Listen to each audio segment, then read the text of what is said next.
This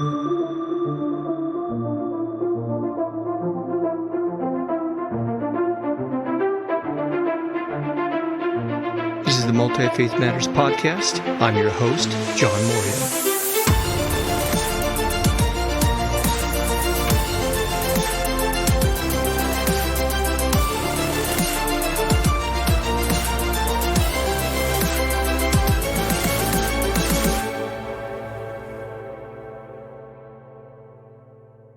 Well, this is the podcast for Multi-Faith Matters. I am the host, John Moorhead, and today my special guest is Jared Byas. I've enjoyed listening to Jared with Pete Enns on their radio program and reading the books that these two produce. It's been very helpful.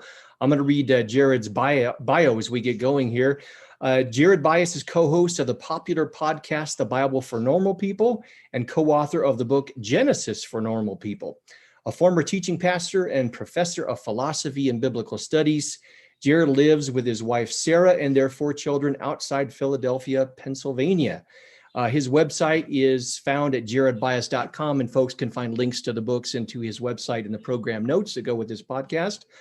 Today, we're going to be discussing his book, Love Matters More, How Fighting to Be Right Keeps Us from Loving Like Jesus. Jared, welcome to the podcast. Thanks so much for having me. Looking forward to it. Yeah, me too. Yeah, let me just start with a little introduction as to why this is of such interest to me. Twofold. One, for years, I've been in the process of reconstructing and rethinking my own faith, coming from a fairly conservative evangelical background. And so the work that you and Pete are doing has been very helpful in that. In fact, sometimes as I listen to your podcast or read your materials, I wonder why I wasn't exposed to this in seminary. I think I've learned more post-seminary, maybe even pre-seminary, than I did in seminary itself, which says a whole lot about our seminary system. And then secondly, I came out of a new religious movement years ago, a Mormon offshoot. And when I became an evangelical, I got involved in evangelical countercult apologetics ministry. And so we almost used the Bible in a weaponized kind of fashion where we would compare and contrast and tear down the worldviews and doctrines of other belief systems. And we thought that was a form of evangelism, interestingly. And I came to discover that that was problematic on a whole number of levels. So much of my experience kind of dovetails with what I've heard you share in other forums. To begin, can you share what your background was as you were raised as a Christian and some of your journey? Yeah, very similarly, I was good at 2 things growing up in Texas. I was good at being a Christian and I was good at arguing. So it made sense that I would go into apologetics too. So I wanted to do that since I was, 12, 13 years old. I wanted to go into what's called presuppositional apologetics. And so that's kind of was my trajectory. And I wanted to go to Westminster Seminary, which had one of the only PhD programs in presuppositional apologetics. And so I ended up at Westminster. But through that, within a semester or 2, my worldview shifted in terms of wanting to, frankly, it was looking at the behavior and lives and the output, the fruits of the Spirit, if you will, of the people in my faculty. And it just seemed to me that the Christian life I wanted to live was being more faithfully expressed by my mentors and teachers in the biblical studies department, and not as much those who were doing what I had always wanted to do, which was defend Christianity. What was it a slow process? Were there aha moments along the way? What was it that kind of caused you to stop and rethink this? Yeah, I think it was definitely a slow process. My undergraduate degree is in philosophy, so I was exposed to a lot of ideas. So there were questions in the back. I think a lot of our listeners can relate to this idea that we kind of intuitively had it going on in the back of our minds for a long time, but couldn't allow ourselves to bring it to the prefrontal cortex here, a conscious thought of what's going on. So there was definitely things brewing. But I think for me, the aha, there were 2 actually, was, I can't remember his name now. I think it's Jerry Coyne wrote a book called Why Evolution is True. Mm-hmm. And I read that book, and it's such a good book. It's very practical. And it was just sort of nail in the coffin, like where I went from default thinking of creation as a 6-day thing, literal, historically accurate, to my default being like, I don't understand all the nuances. They're all smarter than me, but my default is evolution is true for sure.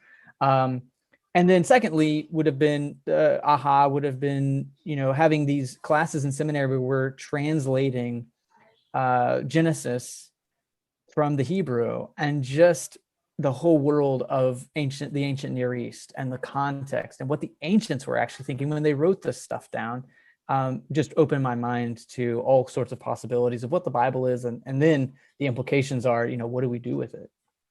Yeah, it's interesting that you mentioned that one of those moments for you was kind of a deeper study of the Bible itself. I'm sure one of the criticisms you get, that I get from time to time, is you're compromising the Bible, or your worldview, your Christianity, your whole faith may be compromised. For me, the way I look at it is the views that I hold today that I didn't hold previously is a result of a deeper study of the Bible, not a neglect of it. Would you resonate with something like that? Yeah, and just on an emotional level, I would say that was probably some of the more hurtful things. Was I was told my whole life to take the Bible seriously, to dive into it. And then once, though, my serious take on the Bible ran against the ideological pre-commitments of the higher ups in, whether it's my church where I was a pastor, or seminaries, universities.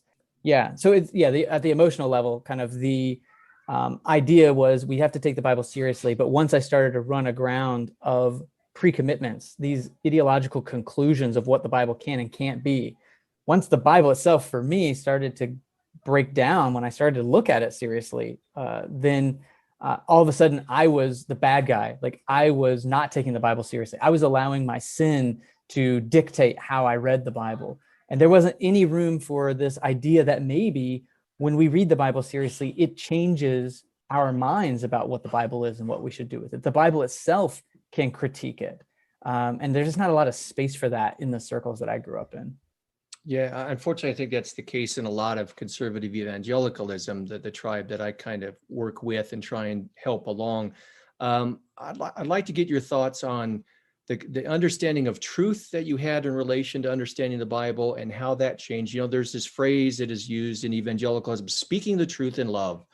And sometimes we use that kind of as a cover to bludgeon people and weaponize the Bible. What was your understanding of truth in relation to the Bible in the past, and how has that changed over time?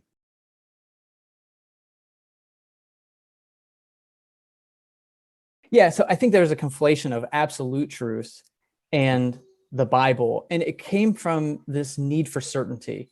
And at some point, I think in the last 100 years, Christianity became the conduit or vessel for giving us certainty. That's kind of what we were looking for from it. And so the best way to have certainty is to know everything. And of course, we can't individually know everything, but we can put all of those expectations on the Bible. So the Bible knows everything about everything. So as long as we interpret the Bible right, we can get this sense of certainty. And so that was kind of the ingredients, I think, for my understanding of truth and the Bible. Is there is an absolute truth. No one else has access to it except for Christians, and we have access to it through this book, the Bible. And once we have that expectation, then the Bible itself has to be perfect, which is where inerrancy comes from. And it all is this self-referential, reinforcing need for certainty, at least how I would have interpreted that in my tradition growing up. Yeah, it's kind of interesting that you mentioned certainty there. I remember some titles from apologetics books that I read when I was younger in my faith.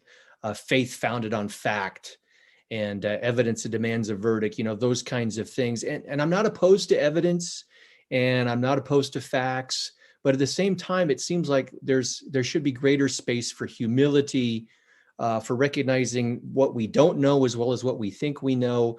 How did that change for you? How did you go from someone so interested in apologetics and certainty, and now you've created a space where it sounds like you're willing to live with that ambiguity? Well, I mean, some of it was hurting people, to be honest. That was my experience, was recognizing that when my ultimate aim within Christianity was to be right, I was burning bridges. I was hurting people's feelings. I wasn't loving people well. Like, I was taught that if we just focus on getting things right, then love follows. Like, that is like the most loving thing we can do, is tell people when they're wrong, get the facts right, and somehow we'll end up in this utopia if we do that. But in my experience, that never worked. When I was doing that, I was actually hurting people, and it was just a major disconnect for me. And so to be able to look at the older women in my congregation, usually they were women, they were older, in my congregation who I was trying to like help them get the facts right. Like, you have to understand, the doctrine of predestination. You have to understand like all of these nuances of theology, because that's what leads to a better world. And they're sort of like waving me off like, I don't know, that's over my head. I just kind of, I show up and love people. And I think that's kind of what it's about. And then to look back as I got older and see the fruits and to recognize they were right. And that just made me start to really reconsider this whole scaffolding that I had built up. And to be fair, I think that I had inherited, which is that we replaced God with being right. Like, the most important thing we can do is be right. And if that's the truth, then evidence does need to demand a verdict. Our faith does need to be built on fact. So if we start with that end goal of the goal of this thing is to get it right, then all these other things necessarily follow. Yeah, I think you're onto something. I love the title of your book, Love Matters More. Of course, the charge that folks like us open ourselves up to from our conservative brethren is you're giving into emotion, you're being wishy-washy, you're giving up on, the Bible talks about watch your doctrine and your life and these kinds of things. So there is a critique that comes to that, but I also think you're onto something. I think it was N.T. Wright did a series of lectures. I think it was the Gifford lectures, where he built up a case for the significance of love in a Christian epistemology. Other writers have picked on the similar thread. So what are you arguing in your book about how we need to rethink the place of love in the Christian life and our understanding of the Bible? Right. I mean, I think it's a good question. And there's a reason I didn't title my book, Love is the Only Thing That Matters, right? Love matters more. So what it's a kind of a modest proposal that we maybe take truth finding or truth off the pedestal as the ultimate aim of the Christian life, and we replace that with love. And what that does for me is that I can actually, if I put love as the ultimate aim, truth often will follow, right? So it gets very practical. If I want to love my kid well, then I need to know the difference between vitamins and medicine. I need to know, like, there are things I need to know to love well. I have to know that I can't give my kids, I always give my mom a hard time in the, growing up in the 80s, where, you give your 2-year-old soda pop or like a Coke or something. It's like, well, we don't know any different, right? And so like, as we learn what love looks like. And so we can take those facts in service of love. But when you have truth as the ultimate aim, love doesn't necessarily follow from that, right? I don't have to have love to get at facts. That's not part of the deal. But if I have love as the aim, fact finding and truth is part of that. And so for me, it's a matter of how do we replace what I think of as an idol in the Christian faith, but that truth has become this idol because it feeds more of our need for certainty and emotional stability, and replace that with love. And then once we do that, it rearranges our priorities, I think, in a healthier way. Yeah, as I said, I think you're onto something. Others are arguing similarly, but at the same time, I'm sure you've received some pushback from conservative Christians. What kinds of arguments or counterclaims are they making in response to your thesis? I mean, nothing substantial.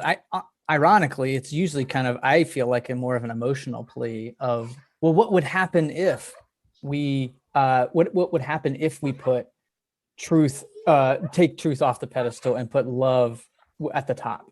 And then there's this catastrophizing.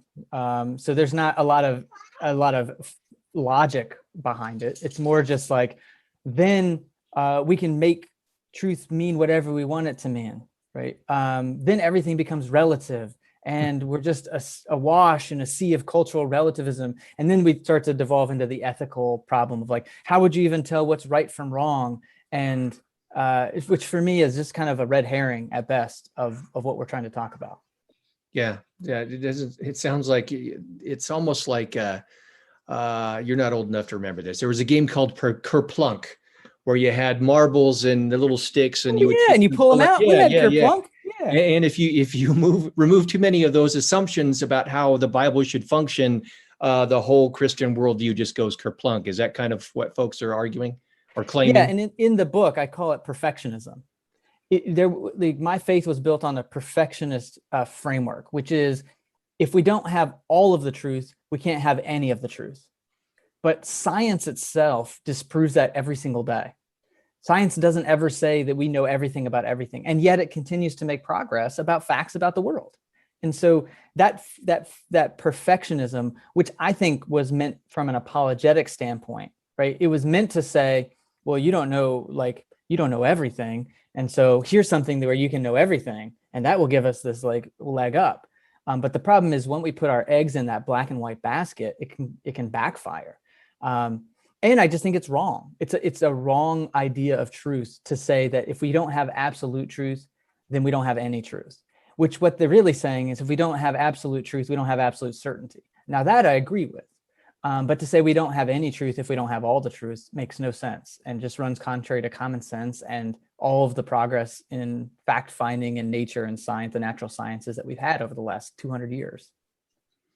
Well, you've got a pastoral background. What are you saying pastorally in your book, and what would you say to listeners and viewers who are concerned about the kind of journey that you have taken, that I have taken, and that you're trying to help facilitate others through the book and through the podcast, who are rethinking the Bible, who are rethinking their faith, that there's no compromise, but there needs to be a new way forward? What kind of suggestions would you have for folks?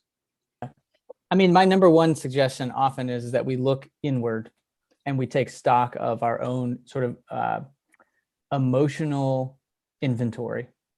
Where are we afraid? And I mean, I use that word very intentionally because I think we have a hard time acknowledging I do, the places where I'm afraid. And so those places where I get angry, when I'm mad when someone says something that I disagree with, I've learned to acknowledge that maybe there's actually a fear behind that. And I want to dig deep into what that is. So taking stock of that emotional inventory is really important, I think, because otherwise we can deceive ourselves into thinking that our motives are, quote, pure, or they're unemotional, that it's just, just telling it like it is usually the phrase we use. Well, I'm just telling it like it is. When someone says that, they're usually not just telling it like it is. Usually there's emotional baggage behind that. There's a story, there's a context, there's a framework. So doing that work first and foremost for ourselves of understanding our own background, our own framework, our own context. What's all the baggage we're bringing to the Bible, to our faith? And then when we can do that, we can maybe start to see things a little more clearly in terms of what our next steps might be. Yeah, I resonate strongly with that. I did a couple of grant research projects looking at why conservative Christians approach other religions in certain theological frameworks, usually negative ones. And we brought social psychology into conversation with theology. And I came away from that with the idea, I really think that much of our theologizing is post hoc.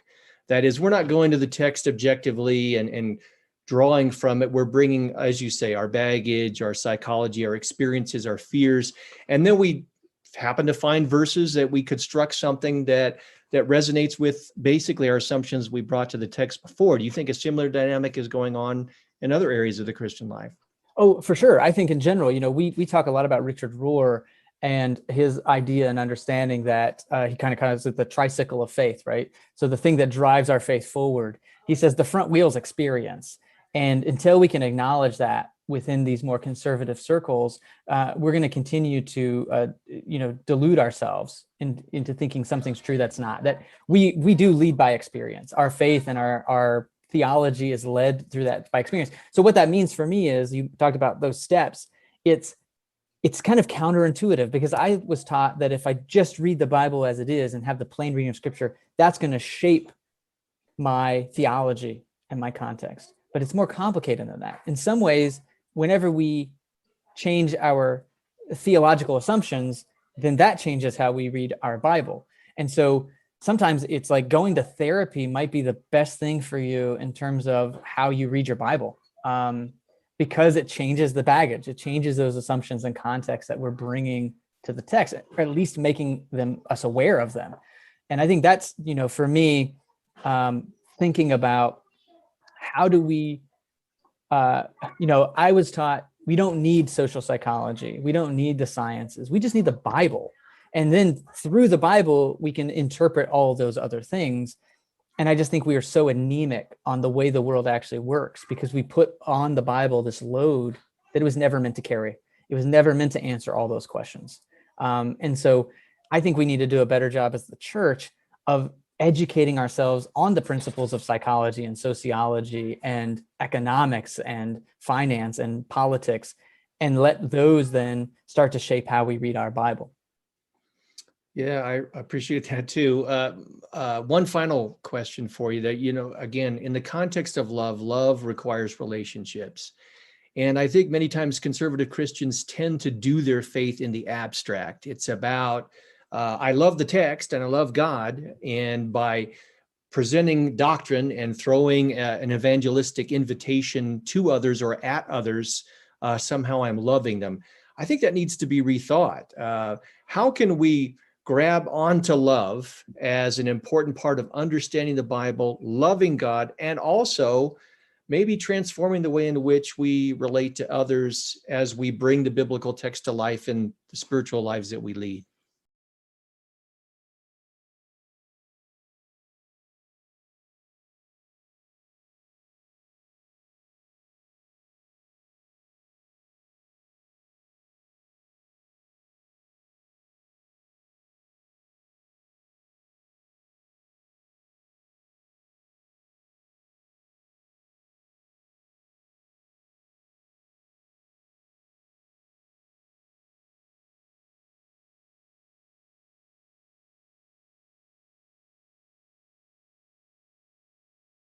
Well, I mean, I just think biblically we have to think of, 1 John, I think it's 1 John chapter 4, it says, if a person says, I love God, but hates their brother, he's a liar. And so there's something there, for the person who doesn't love his brother who he's seen, how can he say love God who he hasn't seen? And so I just think even in the Bible, John's great at this. I mean, I just think if we read more John, or tried to at least try to figure out how John's theology interacts with Paul's, I think we could come away with some interesting conclusions. So I think for me, it's a theological pre-commitment. For me, I take that verse very seriously. So I don't talk much about loving God outside of the context of loving our neighbor. It's very practical for me, because how can I love God if I'm not loving the people around me? And to even get more personal for me, being a pastor, I was really struck by Kierkegaard writes this in his book, Works of Love, where he says, make sure you remember that your wife is first your neighbor. And at first that seemed so unsettling. Like, I was like, what do you mean my wife is first my neighbor? But as a pastor, it's so easy to love people in the abstract, meaning it was easy to be present with people who I didn't know that well, because I could have that savior complex. But to love people that I know well, that gets super messy. Like to love my wife who's in my life and in my space all the time, and my kids who are needing me all the time.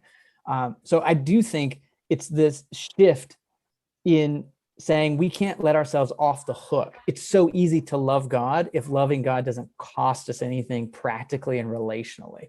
If loving God is having an emotional sentiment toward an abstract idea, and then that emotional sentiment toward an abstract idea gives us permission to treat other people like garbage, or to ignore and neglect the needs of the people around us, I think that's a problem. That's like a major problem. So for me, it's flipping that script and seeing that Christianity isn't about going to heaven when we die, but it's about what Jesus says. I mean, Jesus is pretty clear about this. The greatest commandment is to love God, and the second is like it, love your neighbor as yourself. Everything hangs on those.